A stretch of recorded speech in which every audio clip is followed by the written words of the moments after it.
The children of Congo have been dying for years. Several other conflicts, such as in Sudan, exist on the continent.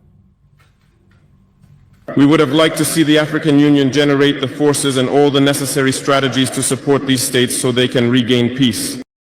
Realization that Ibrahim Traoré's defiance of Western power is no longer a national matter. His voice, his symbolism, and his actions have expanded far beyond Burkina Faso's borders, echoing across Africa and reverberating in world capitals. What began as a coup to replace a failed leader has now transformed into a geopolitical confrontation, pitting a young African captain against the entrenched machinery of Western dominance. Traoré is not simply governing a small, landlocked country. He has become a figurehead in a struggle over Africa's future. The formation of the Alliance of Sahel States, EAS, in 2023, linking Burkina Faso with Mali and Niger, was the clearest signal yet that the rejection of France was not isolated but collective. These three countries, led by young military officers, declared that their destinies were tied together, that they would defend one another from external aggression, and that their sovereignty was non-negotiable. To Western powers, this was alarming because it threatened to undo decades of careful management of influence in the region. France, long the dominant power in West Africa, suddenly faced open hostility not from one, but several states at once. The withdrawal of French troops from Burkina Faso and Mali, and later from Niger, amounted to a complete dismantling of Operation Barkhane and the French-led counterterrorism strategy in the Sahel. The loss was not only military but also symbolic. It showed the limits of French power when confronted with popular resistance. The alliance also began to look beyond simple security cooperation. Leaders from Burkina Faso, Mali, and Niger spoke of deeper economic integration, joint infrastructure projects, and the possibility of moving away from the CFA franc. For decades, the CFA franc has been the clearest symbol of French neo-colonial control, tying African economies to the French treasury and limiting their monetary sovereignty. To even question the CFA franc is to strike at the heart of Francafrique. Traoré and his allies, therefore, represent a movement that seeks not only political autonomy, but also economic independence, something that previous African leaders often avoided for fear of reprisal. Western reaction intensified as the alliance solidified. Sanctions were expanded, loans suspended, and trade restrictions threatened. ECOWAS, under pressure from Paris and Washington, attempted to isolate the Sahelian states, but instead of weakening them, these measures pushed them closer together. In Burkina Faso, the effect was to strengthen Traoré's domestic standing. Many citizens interpreted the sanctions as proof of Western bad faith, reinforcing the idea that the West never wanted Africans to be truly independent. Popular rallies in Ouagadougou and other cities grew larger, with slogans that framed the struggle not as Burkina Faso versus France, but Africa versus neo-colonialism. The ideological battle entered a new phase when Traoré began speaking more directly about Africa's place in the world. He positioned Burkina Faso and the Sahelian bloc as part of a multipolar movement, aligning with countries that challenge Western hegemony. Russia was embraced for its military cooperation and China for its economic power. Beyond that, Traoré invoked the spirit of Pan-Africanism, calling for solidarity among African nations to resist exploitation.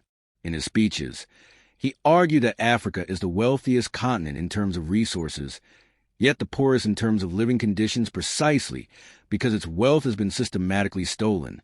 This message resonated not just in Burkina Faso, but in many African countries where populations felt the same frustration. The Western media campaign against Traoré escalated accordingly. He was painted as a pawn of Moscow, as an inexperienced soldier who would plunge his country into chaos, or as a populist who would eventually betray his people. Yet this media framing often backfired, as it highlighted the very arrogance and hypocrisy that Traoré denounced. Burkinabe citizens asked why Western outlets were so quick to criticize their leader, but so slow to account for France's failures after decades of presence in the region. For many, the attacks in the press confirmed that Traoré was indeed challenging something powerful and entrenched. As the months passed, the confrontation grew sharper. The jihadist insurgency did not disappear, and attacks continued in parts of Burkina Faso. But instead of undermining Traoré's popularity, the persistence of violence was often blamed on the legacy of Western failures. Citizens argued that if years of French and American presence could not solve the problem, then new approaches had to be tried. The government began experimenting with local defense initiatives, mobilizing volunteers to defend their communities. Critics warned of risks of abuses, but supporters saw it as an example of grassroots sovereignty in action. The global geopolitical environment also shifted in ways that gave Traoré some space. The war in Ukraine strained Western resources and attention, while Russia was eager to demonstrate its relevance in Africa. China, meanwhile, pushed forward with its Belt and Road Initiative, investing in infrastructure across the continent. Other powers like Turkey, Iran, and even smaller players such as the Gulf states saw opportunities to expand influence in the Sahel. This competition created room for Traoré and his allies to maneuver, playing different partners against each other while insisting on sovereignty. But the most profound transformation has been psychological. For decades, African leaders often operated within limits set by external powers. They were careful not to cross certain lines, fearful of aid withdrawal, sanctions, or even coups engineered from abroad. Traoré represents a break with this caution. His very youth, taking power at 34, signals a generational change. He speaks in a language that resonates with Africa's overwhelmingly young population, where the median age is under 20. His defiance tells them that it is possible to reject fear, to dream of dignity, to believe that Africa does not have to be permanently subordinate. This is why Traoré's struggle has drawn such attention. It is not about the size of Burkina Faso's economy or its military might, both of which are modest. It is about the audacity to confront an entire system of domination, just as Sankara inspired Africans in the 1980s. Traoré's stance has reignited the imagination of a new generation. The comparison is imperfect, as circumstances are different, but the symbolism is undeniable. Sankara's unfinished revolution finds an echo in Traoré's resistance. Of course, the risks are immense. History shows that leaders who defy Western power often face dire consequences. Sankara was assassinated. Patrice Lumumba in Congo was eliminated. Muammar Gaddafi in Libya was toppled and killed. Traoré knows this history, and it haunts his every move. Security around him is tight, but the possibility of plots cannot be dismissed. Western governments may not act openly, but the shadow of destabilization lingers. His survival will depend not only on personal protection, but also on maintaining the loyalty of his army and the support of his people. The economic challenge is equally daunting. Burkina Faso is one of the poorest countries in the world, heavily reliant on agriculture and gold mining. Sanctions and aid suspensions make governance harder. To sustain the fight for Africa that Ibrahim Traoré came to symbolize did not end with his initial proclamations or early reforms. It evolved into a longer, more complex contest of willpower, diplomacy, and resilience. If the first stage of his leadership was about announcing a rupture with the old order and laying the ideological foundation for sovereignty, the subsequent phase tested whether that vision could withstand the entrenched realities of geopolitics, entrenched elites, and the structural weaknesses that decades of dependency had left behind. It was one thing to declare independence of spirit. It was another to build a scaffolding of material autonomy in a world whose financial, trade, and security systems often punish deviation from established norms. As his administration pushed deeper into the restructuring of Burkina Faso's political economy, the backlash became more pronounced. International lenders imposed tougher conditions. Foreign investors hedged their bets, and Western governments, some openly, others covertly, sought to limit his outreach to alternative partners. Sanctions, trade slowdowns, and subtle diplomatic isolation became part of the pressure matrix. Yet, Traoré framed this not as a deterrent, but as proof that Africa's assertion of its rights unsettled the status quo. His speeches took on a tone both defiant and rallying. He urged other African states not to be cowed by threats, to form collective fronts that could resist coercion more effectively than any single nation could. This was the period in which his vision of regional solidarity took firmer shape. He pushed for Sahelian cooperation, not merely in security matters, but also in trade, infrastructure, and resource management. Memoranda were signed with neighboring states to coordinate border patrols, pool intelligence, and share resources for joint agricultural and energy projects. The rhetoric of Pan-Africanism that once lived largely in books and activist slogans began to find cautious expression in policy. The underlying message was clear. Only by standing together could African nations escape the chronic vulnerability that left them susceptible to foreign dictates. In the second act, Traoré also sought to confront the domestic challenges that threatened to hollow out his reforms. Corruption, long entrenched, did not vanish with a change of guard. He initiated sweeping audits of government contracts, arrested high-profile figures accused of embezzlement, and set up new anti-graft agencies with mixed civilian and military oversight. These moves earned him both applause and enmity. Many ordinary citizens welcomed the sight of previously untouchable elites being held to account, but critics decried selective justice and warned that such campaigns, if overly politicized, could morph into tools of repression. The media landscape likewise reflected this tension. Independent journalists found space, at times, to celebrate the resurgence of national pride. Yet many also bristled at the government's tendency to clamp down on dissent under the guise of national security. Traoré's defenders argued that extraordinary times required extraordinary measures. His detractors saw the creeping shadow of authoritarian consolidation. The balance between security imperatives and civic freedoms, never easy in fragile states, became one of the defining paradoxes of his rule. Economically, his policies began to yield modest but symbolic results. Revised mining contracts delivered higher royalties to the Treasury, some of which were channeled into rural electrification, school construction, and basic health care.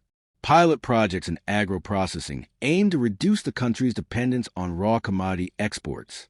Renewable energy projects, especially solar installations in sun-rich regions, received renewed emphasis, both to alleviate chronic power shortages and to signal commitment to sustainable development. Traoré understood that sovereignty was hollow if it did not translate into tangible improvements in daily life. Water pumps, functioning clinics, secure roads. Still, the macroeconomic indicators painted a mixed picture. Inflation rose due to external shocks and the recalibration of subsidies. Unemployment, especially among urban youth, remained stubbornly high, testing the patience of the same demographic that had initially rallied behind his message. Migration outflows, both internal and towards North Africa and Europe, continued, reflecting persistent gaps between aspiration and opportunity. In this sense, the fight for Africa was not a triumphant march, but a grinding struggle, in which every step forward was met with friction, delay, and compromise. Internationally, Traoré's profile grew. He addressed gatherings not only in African capitals, but also at forums in Asia, Latin America, and select European venues where sympathetic intellectuals and solidarity movements welcomed his frankness. He spoke of a multipolar world where Africa would not be a pawn, but a pole in its own right. He insisted that climate negotiations must account for Africa's historical marginalization, its low contribution to global emissions, its high vulnerability, and its right to develop using its resources without moralizing lectures from the very powers that had industrialized at Africa's expense. This positioning drew parallels to earlier generations of leaders: Kwame Nkrumah, Julius Nyerere, Patrice Lumumba, and of course Thomas Sankara, whose bold visions often clashed with global systems. Yet, Traoré's era was different. He operated in a digital age, where narratives spread instantly, where diasporas amplified messages across oceans, and where alliances could be forged not only through formal treaties, but through network movements, trade in cryptocurrency, and partnerships with non-traditional actors. This gave his message a broader reach, but also a more volatile field of contestation. As months turned to years, the measure of his fight was less about fiery speeches and more about resilience under pressure. He survived at least one reported assassination attempt and numerous plots, some allegedly backed by external powers unsettled by his defiance. Each close call reinforced a perception that his struggle was not merely personal but emblematic, and Africa trying to chart its own course would not be allowed to do so quietly. It would face sabotage, disinformation, even covert destabilization. Yet, there was also a subtle evolution in his approach.